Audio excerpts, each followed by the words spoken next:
Bienvenidos al tema 2, donde vamos a ver la cuantificación de sustancias tóxicas. Este es el primer video de una serie de videos que se van a realizar para explicar el tema 2. Dentro del tema 2 tenemos diversos subtemas. Vamos a empezar con el primero. El primero que tenemos que ver es acerca de los compuestos xenobióticos. Entonces, para empezar a ver este tema, tenemos que dar una definición sobre lo que es un xenobiótico. Un xenobiótico va a ser una sustancia extraña al individuo o al ecosistema. Entonces es algo que normalmente no está ahí, sino que se introduce, ya sea al individuo que estemos estudiando o al ecosistema. Entonces, esta introducción de esta sustancia que es ajena va a ser principalmente debido a un mecanismo de absorción. Una vez que está dentro del ecosistema o dentro del individuo que nosotros vamos a estudiar, que puede ser un ser humano, puede ser una planta, puede ser un animal, entonces ahí va a empezar un proceso de distribución y al momento de hacer una distribución va a llegar el momento en que empiecen las reacciones metabólicas a llevarse a cabo y por último, en el mejor de los casos, pues estas sustancias tienden a salir del ecosistema o del individuo mediante una excreción. Entonces, en cada uno de estos pasos que estamos mencionando, estas sustancias xenobióticas van a presentar numerosas transformaciones bioquímicas. Estas transformaciones bioquímicas se pueden estudiar mediante algo que se conoce como la toxicinética. Estas son las que estudian cuantitativamente los procesos que van a experimentar estos xenobióticos en estas reacciones metabólicas. Algunos ejemplos de xenobióticos que nosotros podemos encontrar son, por ejemplo, plaguicidas, detergentes, plásticos, medicamentos, cosméticos, tabaco, metales pesados, entre otros. Y bueno, continuando con esto, como les estaba mencionando, pues el mecanismo principal para que este xenobiótico entre en el individuo es mediante el fenómeno de la absorción. Recordemos que la absorción es parte de un fenómeno que es la absorción. La absorción se compone de absorción y de adsorción. Absorción es cuando se queda en la superficie, ¿ok? Cuando esta sustancia nada más se queda en la parte de afuera. Y absorción es cuando de afuera entra a la parte interna del organismo.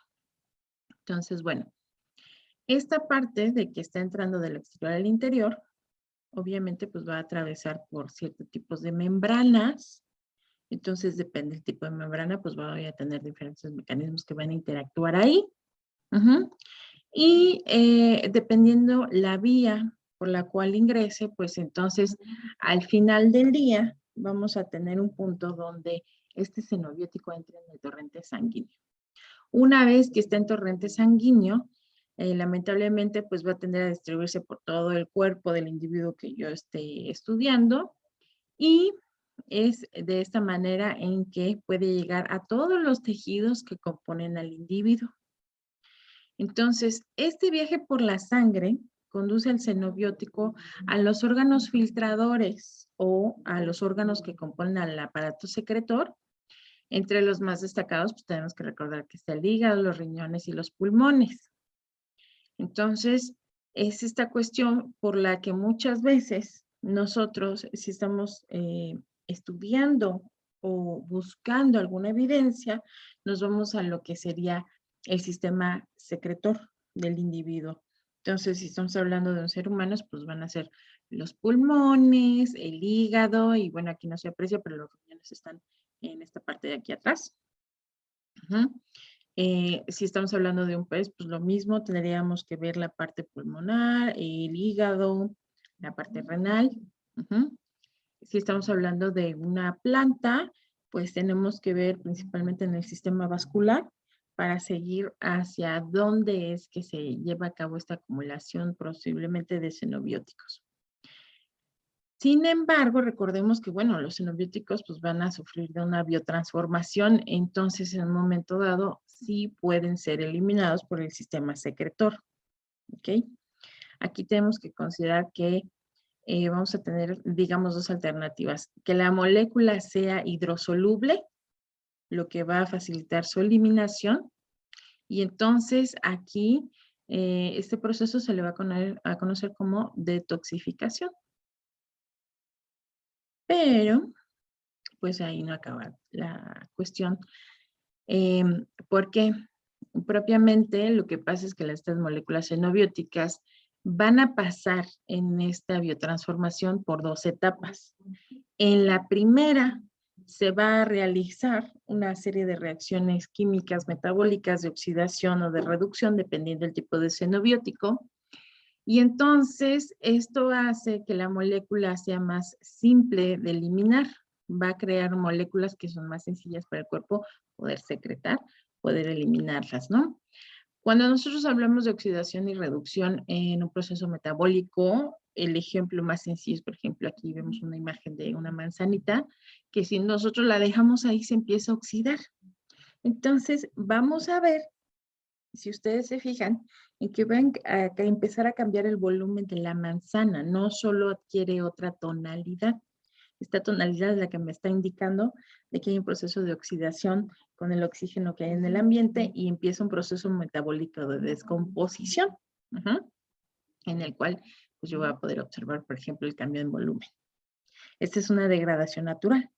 Entonces, si tuviera un compuesto xenobiótico en un momento dado esta manzana, pues también estaría involucrada en estas reacciones de oxidación y podría ser degradado y eliminado. Ese es un ejemplo. En la segunda etapa, si es necesario, no todos los xenobióticos entran en la segunda etapa, pero algunos sí. En la segunda etapa se puede producir una conjugación con una molécula orgánica, hace una molécula todavía más grande, y entonces esta molécula, ahí sí al combinarse, lo que va a hacer es que va a tender a obligar a este xenobiótico a ser excretado. Esto puede ser a través de la orina, de la bilis, de las heces o inclusive a través del cabello. Lo que va a hacer es, por ejemplo, si ustedes han oído que a lo mejor tenemos arenillas en los riñones o piedritas en los riñones. Cuando son arenillas, nosotros tenemos que tomar ciertos compuestos para que a través de la orina pueda ser segregado estos compuestos que no son beneficiosos ni parte del ser humano. Entonces, esto es cuando estos compuestos entran en una segunda etapa. ¿No? Cada organismo viviente pues va a tener sus propios sistemas de secreción. Y bueno, vamos a continuar ahora porque tenemos que estar y que pendientes y que entender que, bueno, gran parte de los xenobióticos siempre estamos expuestos a ellos diariamente. Y bueno, aquí hay un ejemplo, yo creo que es muy representativo para que se entienda.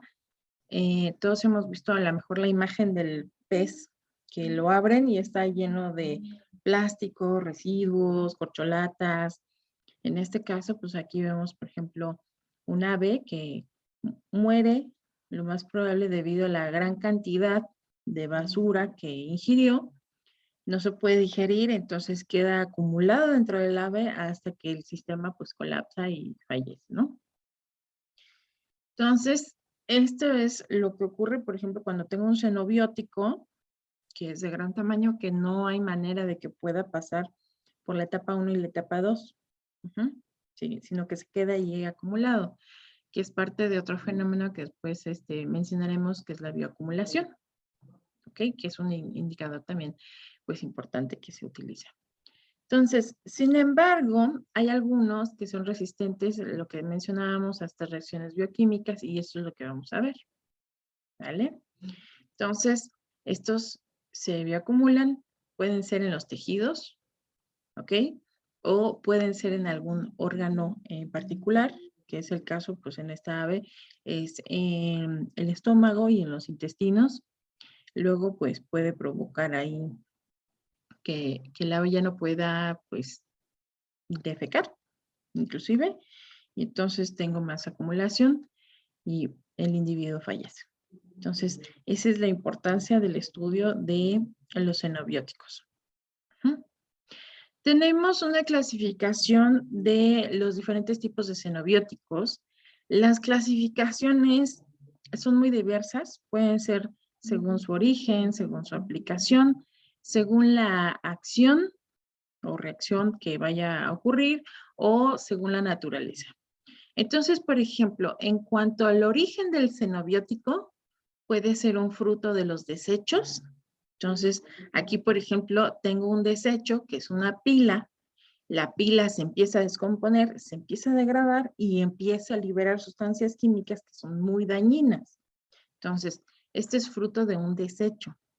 También puede ser de origen diverso, por ejemplo, el tabaco, los conservadores o plaguicidas, cuando nosotros tiramos una lata y antes no estaban muy regulados, pero tenían un excedente de conservadores y de otros agentes químicos, pues nosotros echábamos la lata y con la lata pues venían todos estos xenobióticos que son indeseables. También tenemos, por ejemplo, de los agentes industriales, este sí está más que conocido, pues es cuando una industria no maneja bien sus residuos y simplemente lo libera a las matrices ambientales. Tenemos según la aplicación, esto es la clasificación de, bueno, pues tengo residuos que pueden ser derivados médicos, residuos que son de uso doméstico, residuos que son de uso industrial, residuos agrícolas, por ejemplo, cuando tenemos excedente del uso de plaguicidas o de fertilizantes, que puede ser un problema, o de locomoción. ¿Por qué de locomoción? Por ejemplo, en el transporte, cuando hay trailers que van transportando un montón, pues, de material, ¿no? Ya sea materia prima o producto final, pero se va haciendo la distribución, pues siempre, a final de cuentas, sí dejan cierta cantidad de residuos en el transporte, ya sea por los envoltorios, ya sea porque a lo mejor es una parada, por algún accidente, entonces depende de la aplicación. La otra cuestión es por el tipo de acción. ¿Por qué? Lo podemos clasificar los xenobióticos por una acción intrínseca. Esto se refiere a cuando estamos hablando de fármacos, de tóxicos de acción local o tóxicos de acción sistemática. Puede ser un xenobiótico que tenga una acción biológica, que sea un agente, una sustancia que pueda provocar dentro de un individuo reacciones de mutagénicos. Esto, por ejemplo, tiende mucho a hacer que las células en su ADN, en su ciclo de reproducción, algún punto de control falle y entonces muta esta célula y empieza a hacer un crecimiento erróneo o bien empieza a crecer de manera incorrecta. Puede ser teratógenos, puede ser carcinógenos, que este pues es yo creo que el que hemos escuchado más en la actualidad. Puede que tenga una acción inhibidora o puede que tenga una acción estimuladora de enzimas. Entonces, puede tener un proceso en donde un momento dado, por ejemplo, si yo tengo un cultivo, mi cultivo deja de ser fértil. Entonces, si yo quiero tomar la semillita y hacer una futura generación de ese cultivo, ya no voy a poder, porque este xenobiótico ya tuvo un efecto de inhibición en este aspecto. También voy a ver xenobióticos que van a tener una reactividad metabólica. Entonces, en este punto, nosotros vamos a ver que pueden tener modificaciones en el ciclo de la biodegradabilidad, que pueden ser persistentes acumulativos, es aquí otra vez que hablamos de bioacumulación, o en un momento dado que pueden ser activables. Otra clasificación es de los xenobióticos según su naturaleza. Este es como parecido al tipo de contaminante. Entonces, podemos tener xenobióticos físicos, xenobióticos biológicos o xenobióticos químicos. Los xenobióticos físicos es, por ejemplo, cuando yo tengo un excedente de ruido, que tenga algo que a lo mejor haga alguna sustancia que genere cierto ruido, porque sí hay, simplemente si yo genero pues una explosión, pues va a generar una onda de ruido. O sea, le damos importancia al hecho de que la reacción química me va a provocar una expansión a alta velocidad de la masa, de la materia, pero pues también va a generar un ruido y este ruido puede generar estrés en el ecosistema y etcétera, etcétera. Tenemos la parte biológica, que en un momento dado, pues a lo mejor lo que decíamos, ¿no? Pues pueden estimular a alguno de los organismos vivos, algún microorganismo, entonces se va a reproducir a gran escala y me va a producir un problema en el ecosistema porque ya tendría un excedente. Y vamos a tener también el de naturaleza química. Yo creo que es el más sencillo de comprender, que son las sustancias tóxicas, son las sustancias que vienen de industria, sustancias tanto orgánicas como los hidrocarburos, como inorgánicas, como puede ser, por ejemplo, el ácido clorhídrico, si hay un derrame, pues este es un xenobiótico ajeno al individuo o al ecosistema que va a producir pues un cambio. Entonces, bueno, hasta aquí vamos a dejar eh, el primer video. Espero les sirva y vamos a continuar con los demás. No me despido.